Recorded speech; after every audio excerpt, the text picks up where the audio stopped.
आज हम थायराइड की बीमारियों से संबंधित कुछ इंपॉर्टेंट मिथ्स या अवधारणाओं या भ्रांतियों पर बात करेंगे।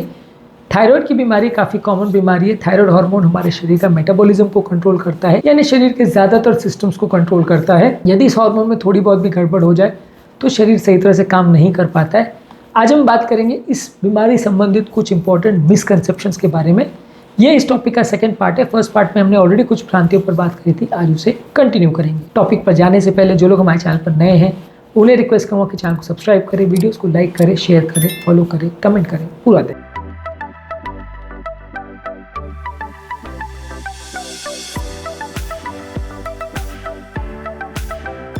अगली इंपॉर्टेंट मिथ या मिसकंसेप्शन इस बारे में ये है कि लोगों को ऐसा लगता है कि थायराइड की बीमारियां सिर्फ बुजुर्ग लोगों को या उम्रदराज लोगों को इफेक्ट करती है, यंग लोगों को नहीं होती। थायराइड की बीमारी का एज से बहुत ज़्यादा रिलेशन नहीं है। हाँ, उम्रदराज पेशेंट में थोड़ी ज़्यादा देखने को मिलती है, लेकिन अलग अलग तरह की थायराइड की बीमारियां हर उम्र में देखी जा सकती हैं। इसलिए ये सोचना कि थायराइड की बीमारियां सिर्फ उम्रदराज लोगों को होती है और इस भरोसे बैठे रहना और यंग लोग की टेस्टिंग ना करना, वो काफ़ी गलत हो सकता है, क्योंकि इसमें काफ़ी केसेस मिस हो सकते हैं। तो इसलिए ये जानना और मानना, समझना जरूरी है कि थायराइड की बीमारियां अलग अलग तरह की होती हैं और बहुत सारे लोगों को यंग एज में भी हो सकती है। तो यंग एज में भी अगर सिम्टम्स हो रहे हैं तो भी टेस्ट करना जरूरी है। अगला इंपॉर्टेंट भ्रांति अवधारणा ये है कि यदि किसी व्यक्ति को थायराइड का प्रॉब्लम है और उसको दवा एक बार चालू हो गई तो हर हालत में उसको लाइफ टाइम ही दवा लेनी पड़ेगी, बंद नहीं हो सकती। दूसरा इसका काउंटर ये है कि कुछ लोगों को लगता है कि थोड़े दिन दवा लेके बंद किया जा सकता है। ये दोनों ही चीज़ें पूरी तरह से सही नहीं। थायराइड की कुछ बीमारियां ऐसी है जिसमें दवाइयाँ थोड़े दिन लेके बंद की जा सकती है, पर ज़्यादातर थायराइड की बीमारियों में दवाइयाँ लाइफ टाइम की ज़रूरत पड़ती है। यदि अगर आपको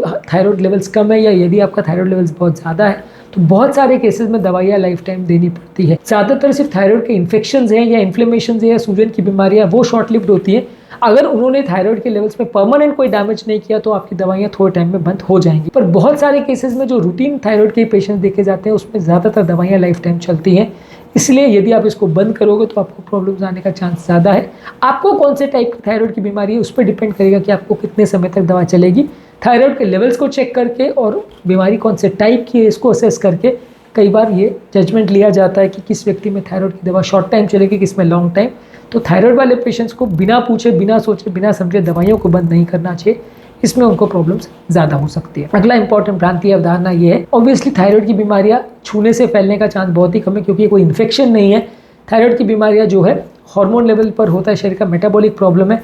जिस तरह से बीपी, शुगर, कोलेस्ट्रॉल वगैरह का प्रॉब्लम होता है जो एक व्यक्ति को छूने से डायबिटीज़ दूसरे को फैल नहीं जाती, वैसे ये बीमारियाँ ऐसी है जो हार्मोनल या मेटाबॉलिक लेवल्स पर इफेक्ट करती हैं।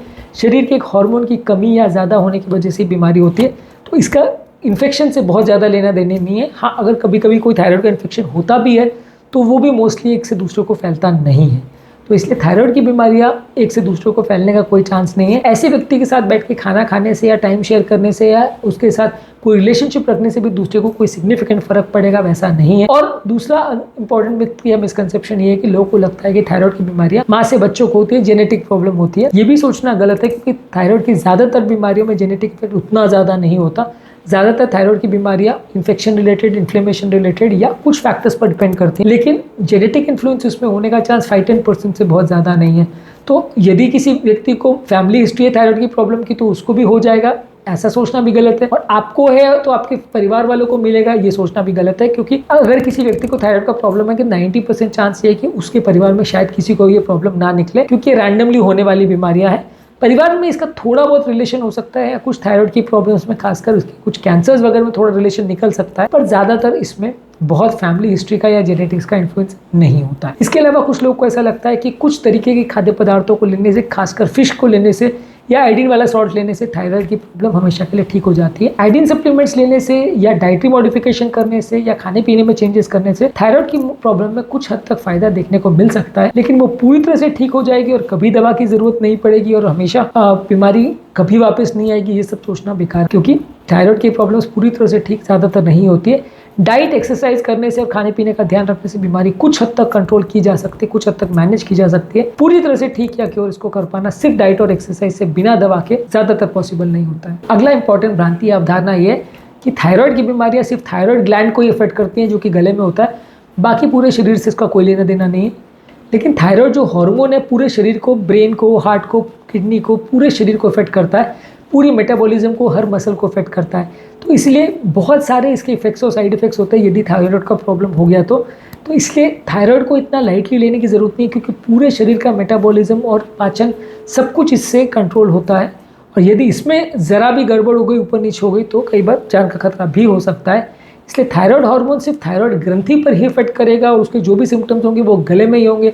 गले में अगर सूजन हो रही है तो वो थायराइड का सिम्टम है, ये कंप्लीटली सोचना गलत है। गले में सूजन थायराइड का एक सिम्टम हो सकता है, लेकिन वही सिम्टम है और हर पेशेंट में वही मिलेगा, ऐसा सोचना गलत है। इंपॉर्टेंट मिसकंसेप्शन लोगों का अगला ये है कि यदि किसी के थायराइड हार्मोन के लेवल्स नॉर्मल है तो उसको थायराइड की बीमारी नहीं हो सकती, ये भी सोचना गलत है। काफ़ी पेशेंट्स ऐसे भी होते हैं जिनको थायराइड का, सूजन का, ट्यूमर का, अलग अलग तरह की प्रॉब्लम्स हो सकती है, जिसमें थायराइड हार्मोन पूरी तरह से नॉर्मल हो। इवन एडवांस स्टेज की बीमारी में भी थायराइड हार्मोन्स पूरी तरह नॉर्मल है, ऐसा भी हो सकता है।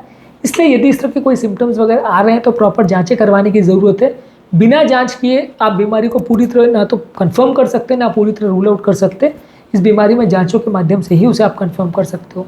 तो यदि थायराइड हार्मोन के लेवल नॉर्मल आ गए तो वो कुछ हद तक प्रॉब्लम नहीं है, ऐसा जरूर शो करता है, लेकिन थायराइड की कोई भी प्रॉब्लम नहीं है, ऐसा शो नहीं करता है। बहुत सारे इवन एडवांस स्टेज में भी थायराइड हार्मोन लेवल्स नॉर्मल आ सकते हैं।